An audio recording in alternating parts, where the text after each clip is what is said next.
એકતાનું કોઈ પ્રતીક હોય તો શિવાલય છે. અને બહેનો જેટલા વ્રત કરે છે એટલા બધા જ વ્રત લગભગ શિવજીના જ હોય છે. જે આ પાર્વતી હોય કે બીજા કોઈ અન્ય વ્રતો હોય, લગભગ શિવજીના જ વ્રતો હોય છે. માટે બાબાના દરબારમાં ભેદ નથી. મારા મહાદેવનો દરબાર તો અભેદ છે. માટે જેટલો ભાઈઓને શિવજીની પૂજાનો અધિકાર, એટલો જ બહેનોને પણ શિવની પૂજાનો અધિકાર છે. આમ તો શિવની પૂજાનો કોઈને અધિકાર જ નથી. કોને અધિકાર છે? તે કોરા વસ્ત્રો પહેર્યા હોય અથવા ભીના વસ્ત્રો પહેર્યા હોય એમને શિવજીની પૂજાનો અધિકાર છે. બાકી સંસારિક વસ્ત્રો પહેરી એ મહાદેવની પૂજા તો નથી થતી, કોઈ દેવની પૂજા પણ ન થઈ શકે. જ્યારે આપણે પૂજા કરવા બેસીએ છીએ ત્યારે બ્રાહ્મણો પહેલા પવિત્રાકરણ કરાવે છે, હાથમાં પાણી આપે છે. હાથમાં પાણી આપી પવિત્રાકરણ કરાવે ત્યારે પછી ભગવાનની મૂર્તિને સ્પર્શ કરવાનો અધિકાર અપાવે છે. માટે કોઈ પણ દેવ મંદિરમાં જાઓ, બને ત્યાં ભગવાનને અટકવાનો પ્રયાસ ન કરો. મૂર્તિને અટકીને પગે નથી લગાતું, દૂરથી પગે લગાવે છે. આ તો ઘણા માણસોને જોયા છે, ખબર નહીં, મંદિરમાં જાય બધી મૂર્તિઓને અટકે છે. પણ આપણા હાથ કેટલા ગંદા છે ને આપણને ખબર છે. માથામાં ખંજવાળ્યું છે, શરીરમાં ખંજવાળ્યું, કાનમાં આંગળી નાખી છે. આંગળી ક્યાં ક્યાં નથી ગઈ એ ગંદી, ભગવાનને પાછા અટકીએ આપણે. અટકીને ભગવાનને પગે ન લગાય, દૂરથી પગે લગાય. આ તો ભગવાનના મંદિરે જાય, એક ઠોહો નંદીને મારે, બીજો કાચબાને મારે, એક ગણપતિને, એક હનુમાનજીને પગે નથી લાગતો, ઠોહો મારે. પગે તો હાથ જોડીને પ્રણામ કરાય, પણ હાથ જોડીને પ્રણામ કરતા નથી આવડતું, આમ પગે લાગે. સાષ્ટાંગ ને દંડવત પ્રણામ ને તો વાત એક બાજુ રે, આમ આમ કરે, આમ પગે લાગે. આમ ક્યાંથી જી કહેવાય? તમારે જોવું તેના જુવાન આમ પગે લાગે, એક હાથ એમનો પગે તો આમ જ લાગે. કોઈ પણ વડીલ હોય, સાધુ સંત હોય, ભગવાન હોય, તેને બે હાથ જોડીને પગે લગાય છે. માટે ભગવાન શિવની પૂજા કરવાનો અધિકાર છે. પણ ક્યારે અધિકાર? જ્યારે પવિત્ર છે ત્યારે અધિકાર છે. અને શિવપણમાં કહ્યું કોઈ પણ માણસ કોઈ પણ સમય શિવની પૂજા કરી શકે છે. શબ્દ પર ધ્યાન દેજો, કોઈ પણ માણસ કોઈ પણ સમય ભગવાન શિવની પૂજા કરવામાં કોઈ ચોગડીઓ, કોઈ મુહૂર્ત જોવાની જરૂર નથી. કાળ સોગડીઓમાં મહાદેવની પૂજા કરો, કાળ સોગડીઓ શુભ બની જાય. જેવી રીતે મૃત્યુના કોઈ મુહૂર્ત નથી હોતા, એવી રીતે શિવ પૂજાના કોઈ મુહૂર્ત નથી હોતા.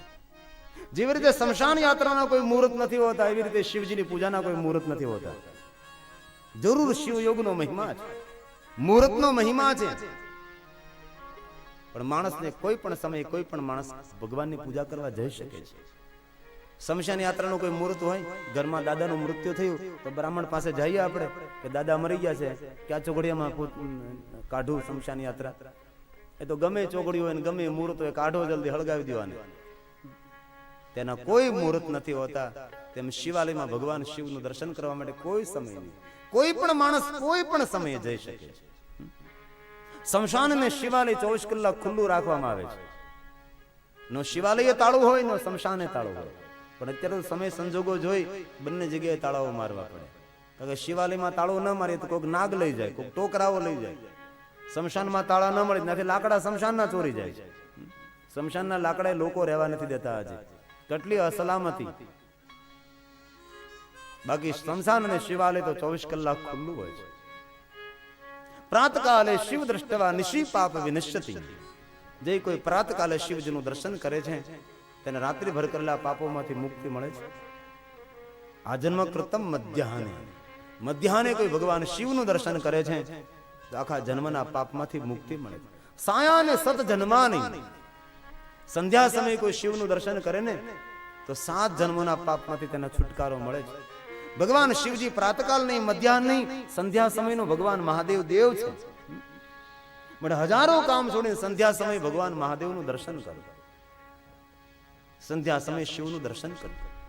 સંધ્યા સમયે જે શિવનું દર્શન કરે છે તેના જીવનની સંધ્યા સુધરી જાય છે. શિવ એક જ્યોતિ છે. જ્યોતિની જરૂર ક્યારે પડે? જ્યારે સૂર્ય અસ્ત થવાનો હોય ત્યારે. પ્રકાશની જરૂર ક્યારે પડે? સવારમાં નહીં, સાંજે.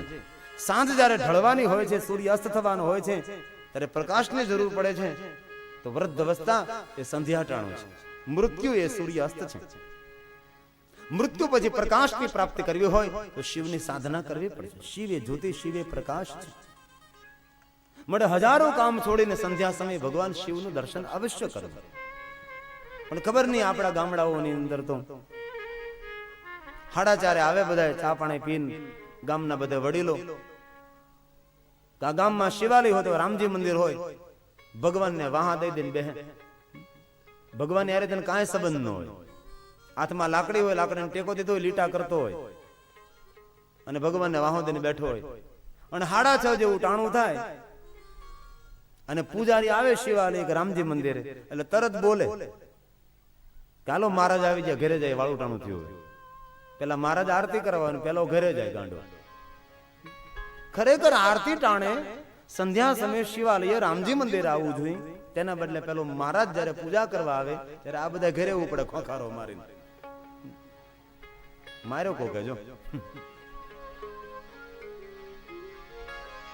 આપણા મંદિરો, આપણા શિવાલયો સમાજની એકતા, આ ટોકરા ઝાલરો નગારા હું લેવા રાખવામાં આવે છે.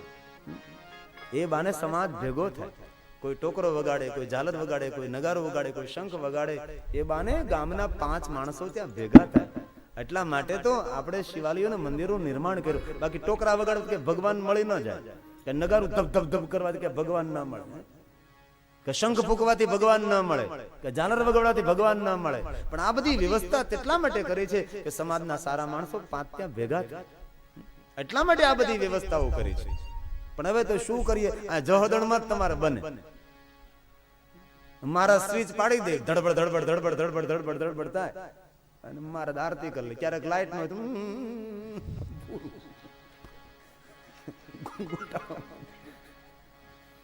એક ચોર શિવાલયમાં ચોરી કરવા ગયો. એટલે શિવાલય તો ખુલ્લું હોય, અંદર ગયો શિવાલયમાં. હવે અંજવાળું કરવા તો તેને લાઈટની સ્વિચ કરી, તો એ સ્વિચ લાઈટની નહીં હતી, નગારાની હતી. માટે આપણા મંદિરો, આપણા દેવાલયો એ સમાજની એકતાનું પ્રતીક છે. સમાજની એકતા જળવાય રહે માટે આપણે મંદિરો બનાવ્યા છે. માટે સંધ્યા સમયે ભગવાન શિવનું અવશ્ય દર્શન કરો. જે માણસ સંધ્યા સમયે ભગવાન શિવનું દર્શન કરે 7 જન્મોના પાપમાંથી છુટકારો મળે. જે માણસ પ્રાતકાલે, મધ્યા અને સંધ્યા સમયે 3 સમય મહાદેવનું દર્શન કરે છે, મેરુ કંચન તથા નામ ગવા કોટી, કરોડો કરોડો ગાયોનું દાન કરે, મેરુ પર્વત જેટલા સોનાનું દાન કરીને જે પૂર્ણ મળે એ 3 સમય ભગવાન શિવનું દર્શન કરવા માત્રથી પ્રાપ્ત થાય છે. માટે આ કલ્યાણ કરવું હોય ને તો શિવજીનું જરૂર દર્શન કરો. જ્યારે શિવનું દર્શન કરવા જાઓ ને ત્યારે પગથિયાને પેલા વંદન કરો. ગણેશને, હનુમાનજીને વંદન કરો, નંદી કુર્મને વંદન કરો, માં પાર્વતીને વંદના કરી, શંકર ભગવાનની વંદના કરો. અને જે સાથે લઈ ગયા હો ને માન સન્માન પૂર્વક પરમાત્માને અર્પણ કરો. ભગવાનને આગળ પૈસાનો ઘા ન કરાય. ઘણા માણસોને આદત હોય ને શિવાલય જાય ને ત્યારે અડધો કલાક ગુજામાં હાથ નાખે. અહીંયા જોઈ ને ગામડામાં તો ખીચું, અડધો કલાક હાથ નાખે, પછી આમ ભગવાનને પૈસા ફેંકે. ભગવાનને પૈસા ફેંકાય નહીં. તેરા તુજકો અર્પણ ક્યાં લાગે મેરા, પ્રભુ તે મને આપ્યું છે અને તારું હું તને આપું છું એવો ભાવ પ્રગટ કરી અને પ્રભુને જે કાંઈ લઈ ગયા એવું અર્પણ કરી થોડી વાર સ્તુતિ પ્રાર્થના કરી અને શિવાલયને પરિક્રમા કરો. શિવાલયને એક પરિક્રમા કરવા માત્ર ત્યાં ભુવનના જેટલા તીર્થો છે ને એટલા બધા તીર્થોને પરિક્રમા કરવાનું પુણ્ય મળી જાય છે. એટલે શિવાલયને ભૂલા વગર પરિક્રમા કરો.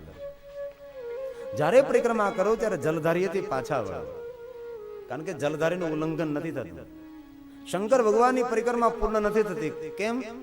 પૂર્ણાનંદની પરિક્રમા પૂર્ણ નથી કરવામાં આવતી, કારણ કે આપણે પૂર્ણ નથી, પૂર્ણ ભગવાન શિવ છે.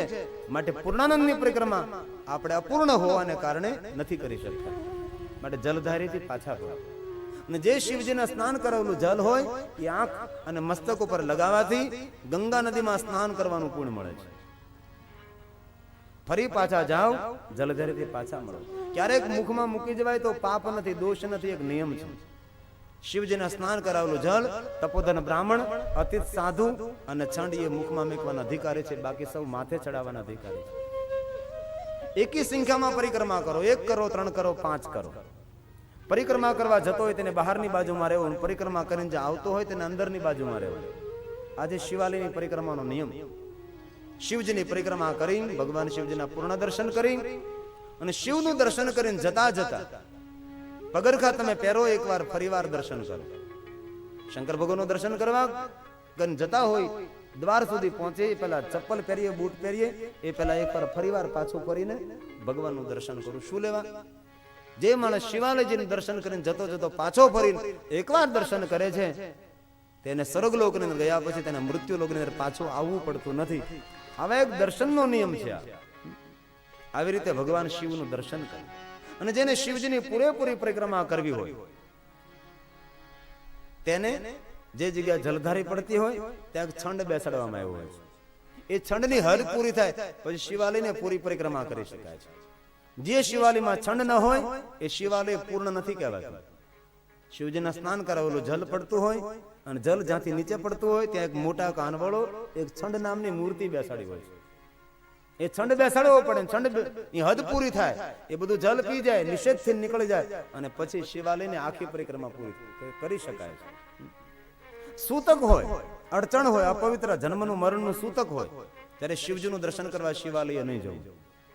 પણ બહારથી ઉભા રહી શિવાલય પર ધજા ફરકતી હોય કે ધજાનું દર્શન કરવામાં આવે તો સાક્ષાત શિવજીના દર્શનનું જ ફળ પ્રાપ્ત થાય.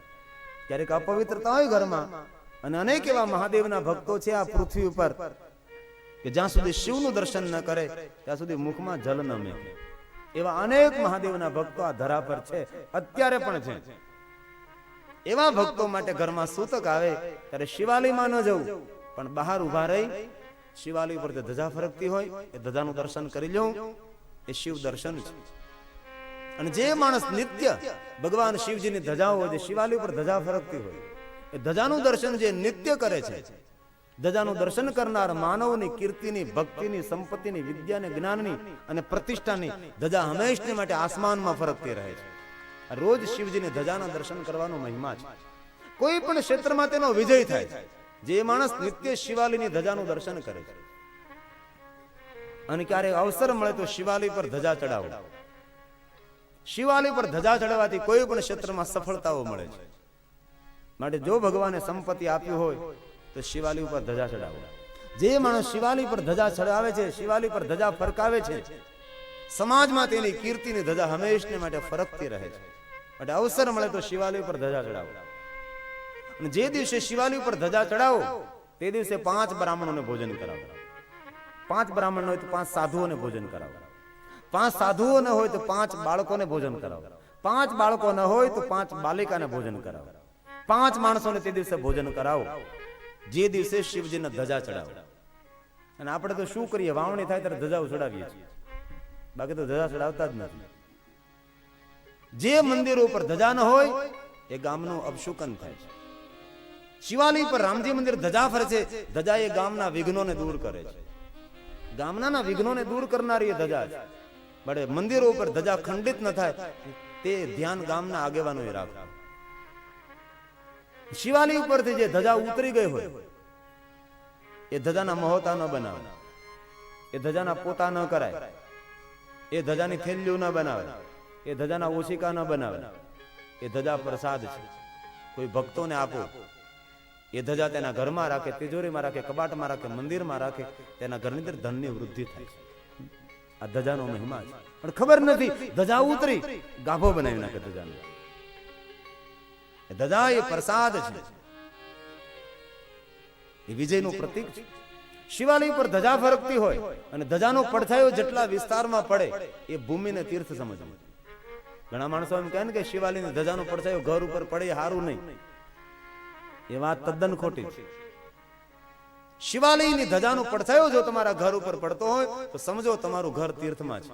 અને શિવ મહાપ્રભુએ એક જગ્યાએ કહેલું છે કે શિવાલયની ધજાનો પડછાયો જેટલા વિસ્તારમાં સૂર્ય ઉગે આમ પડે, અસ્ત થાય આમ સૂર્ય, આટલી ભૂમિ એ તીર્થ સમજવી.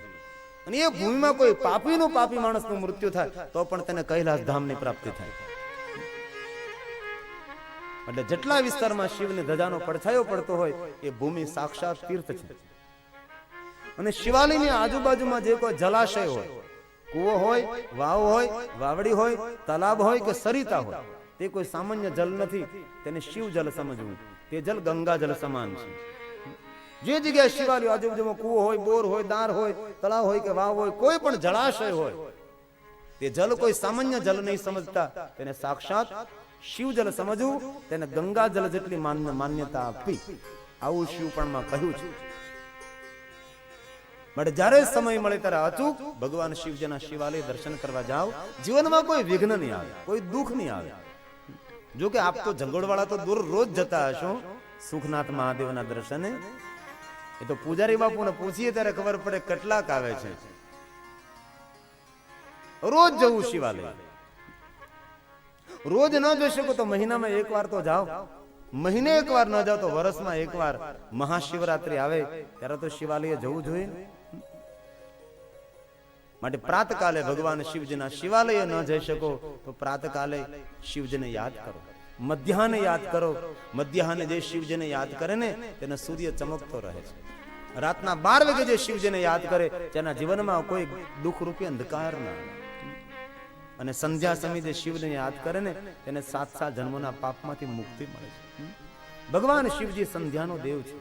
સંધ્યા સમયે ભલો સમજો આલો શિવાલય ન જઈ શકતા, પણ ભૂલા વગર સંધ્યા સમયે 12 જ્યોતિર્લિંગોને યાદ કરો. આપણા ભારત દેશમાં કેટલી જ્યોતિ છે? 12 જ્યોતિ છે. અને 12 જ્યોતિને યાદ કરવા માત્રથી તે માણસને 7 જન્મોના પાપમાંથી મુક્તિ મળે. અને પહેલી જ જ્યોતિ આપણા ગુજરાતમાં, એમાંય પાછી આપણી ભૂમિમાં, સૌરાષ્ટ્રે સોમનાથમ ચ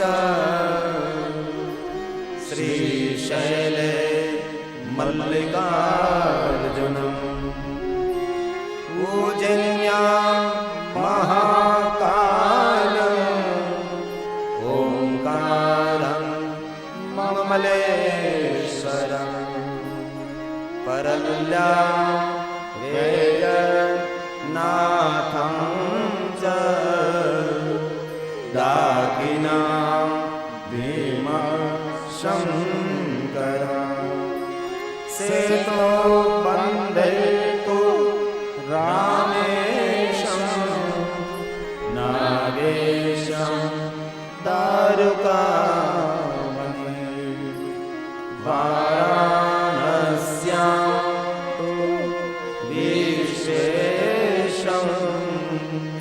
ત્રંબકં ગૌતમી તટે હિમાલયે કેદારં ભૂષણેશં ચ શિવાલયે. નાસિકની બાજુમાં ત્રંબકેશ્વર મહાદેવ છે.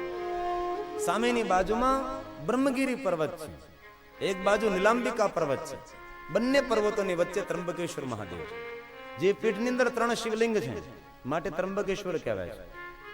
જે ગયા હોય તેમને ખબર હોય ત્રંબકેશ્વર. બહારથી જોયે ને તેમ લાગે કે આમાં તો લિંગ જ નથી, એવું લાગે ને. આમાં કોઈ ગયા ત્રંબકેશ્વર? નાસિકની બાજુમાં ત્રંબકેશ્વર ઊંચી આંગળે કરો કોઈ ગયું હોય તો. તમે 1 2 3 4 ત્રંબકેશ્વર ગયા તમને ખબર હોય. બહારથી જોવો તો તમને શું લાગે? લિંગ નથી, એવું લાગે ને. લિંગ નથી, પણ અંદર જાઓ અને પીઠની અંદર 3 શિવલિંગ છે. એમાં સામેનું લિંગ એ શંકરનું, બ્રહ્માનું અને વિષ્ણુનું પ્રતીક છે. શિવનું જે પ્રતીક નાનકડું લિંગ છે ત્યાંથી નિરંતર જલ આવે છે. તેને ગૌતમી ગંગા કહે. એ ગંગા જલ છે. એ ત્રંબકેશ્વર મહાદેવ છે. હિમાલય ઉપર કેદારેશ્વર મહાદેવ છે. હિમાલય નામના કેદાર નામનો પર્વત, તેના પર સ્વયંભૂ શિવલિંગ એ કેદારેશ્વર મહાદેવ આપણું જ્યોતિર્લિંગ છે. ગૌરીકુંડ થી ચાલતા ચાલતા જવું પડે. 13 કિલોમીટરની યાત્રા છે, કઠિન યાત્રા. જે ભાઈઓ બહેનો વડીલો ગયા હોય તેમને ખબર હોય કેદારેશ્વર મહાદેવ. આ વર્ષે કેદારેશ્વર મહાદેવના સાનિધ્યમાં 7 દિવસની શિવ પુરાણની કથા છે. 15 થી 21 દેશ અને પ્રદેશના માણસો એ કથામાં જોડાણા છે. 7 દિવસ કેદારેશ્વર મહાદેવના સાનિધ્યમાં રહેવું એ બહુ કઠિન છે. તંદુરસ્ત માણસ રહી શકે છે. ભારતના નહીં, આજુબાજુના દેશના માણસો પણ એ કથામાં જોડાવાના છે. 15 થી 21 સુધી કેદારેશ્વર મહાદેવમાં કથા છે. ગૌરીકુંડ થી ચાલતા જવું પડે છે. એ કેદારેશ્વર મહાદેવ બહુ જ કઠિન યાત્રા. ગૌરીકુંડ થી 2 માર્ગો જાય છે. એક માર્ગ જાય છે કેદારેશ્વર મહાદેવ તરફ. ગૌરીકુંડ થી બીજો માર્ગ જાય છે ત્રિયુગી નારાયણ. ત્રિયુગી નારાયણનો મહિમા એ છે કે એ ભૂમિ પર ભગવાન શિવ અને પાર્વતીના લગ્ન થયેલા. જે ભૂમિ પર ભગવાન શિવ અને પાર્વતીના લગ્ન થયેલા તે ભૂમિને ત્રિયુગી નારાયણ કહેવાય છે. નારાયણની સાક્ષી ભગવાન શિવ અને પાર્વતીને વિવાહ થયેલા. એ તીર્થને કહેવાય ત્રિયુગી નારાયણ. ગૌરીકુંડ થી 15 કિલોમીટરની યાત્રા છે પહાડ પર. એ ત્રિયુગી નારાયણ છે. અગ્નિકુંડ છે, જલકુંડ છે, અનેક ભક્તો જઈ ત્યાં દાન કરે છે અને નારાયણ ભગવાનના દર્શન કરે છે અને પોતાના જીવનને સુખરૂપ બનાવે છે. આ તીર્થનું નામ છે ત્રિયુગી નારાયણ. પણ અનેક દંપતીઓને ત્યાં જઈને મેં જોયા છે, પતિ પત્ની ત્યાં જઈ અને પોતાના લગ્નની વિધિ કરે છે. લગ્નથી 50 વર્ષ થયા હોય, લગ્નથી 60 વર્ષ થયા હોય, પણ પતિ પત્ની ત્યાં જઈને પોતાના લગ્નની વિધિ કરે, હસ્તમેળાપ કરે, મંગલ ફેરાવો કરે, આવું બધું કરે છે. શું લેવા? તો ત્યાંના વિદ્વાનો એમ કહે છે કે અહીંયા ત્રિયુગી નારાયણ આવીને કોઈ પતિ પત્ની પોતાના લગ્નની વિધિ કરે, હસ્તમેળાપ કરે, મંગળ ફેરાવો કરે, તો આવતા ભવની અંદર એ જ પતિ મળે છે અને એ જ પત્ની મળે છે. તેમનું દાંપત્ય જીવન દિવ્ય રહે. માટે અનેક દંપતીઓ પતિ પત્ની જાય અને લગ્નની વિધિ કરે કે આવતા ભવમાં એ જ પતિ મળે અને એ જ પત્ની મળે. પણ આ વિધિ કરાય કોને? જેને હરખું મળ્યું હોય એને. બાકી આ નામ ન લેવા થાકી ગયો હતો. યોગ્ય પતિ જેને મળ્યો હોય તેને આ વિધિ કરાય, યોગ્ય પત્ની મળી હોય તેને આ વિધિ કરાય. બાકી પ્રાર્થના કરે કે આવતા ભવમાં ન ભટકાય ધારું. એક ભાઈ મળ્યા હતા, કહેતા બાબુ મારે ત્રિયુગી નારાયણ જવું. હું લેવા મંગળ ફેર નહીં, ફેરા ફેરે ઉખેડવા જવું છે. હવે આ ભૂલ થઈ ગઈ, ફરતા ફરાઈ ગયા અને ક્યાં આની માટે જે થાકી ગયા હોય ને એને આ ન કરાય. એને તો પ્રાર્થના કરવાની કે ભગવાન આવતો ભેવા ખરાબ ફાટનો ન મળે બાપુ. પ્રાર્થના કરાય કે આવ ખરાબ સ્વભાવની મને ન મળે. પણ યોગ્ય જેનું દાંપત્ય જીવન હોય, વિષ્ણુ લક્ષ્મી જેવું, શંકર પાર્વતી જેવું, ઇન્દ્ર ઇન્દ્રાણી જેવું, કૃષ્ણ રૂકમણી જેવું, આવું જેનું દાંપત્ય જીવન હોય તેને ત્રિયુગી નારાયણ જઈ લગ્નની વિધિ કરવી, જેથી કરીને આવતે ભવ એ જ દાંપત્ય પ્રાપ્ત થાય. આવો એક મહિમા છે. અને જે કોઈ 12 જ્યોતિર્લિંગોને યાદ કરે છે તેમને 7 જન્મોના પાપમાંથી મુક્તિ પ્રાપ્ત થાય. લિંગોના બહુ જ પ્રકારો છે. જે કોઈ લિંગ પુરાણની કથા સાંભળે છે, શ્રુત્વા યસ્યા પ્રભાવેન દુઃખ નાશો ભવેન્દિહ.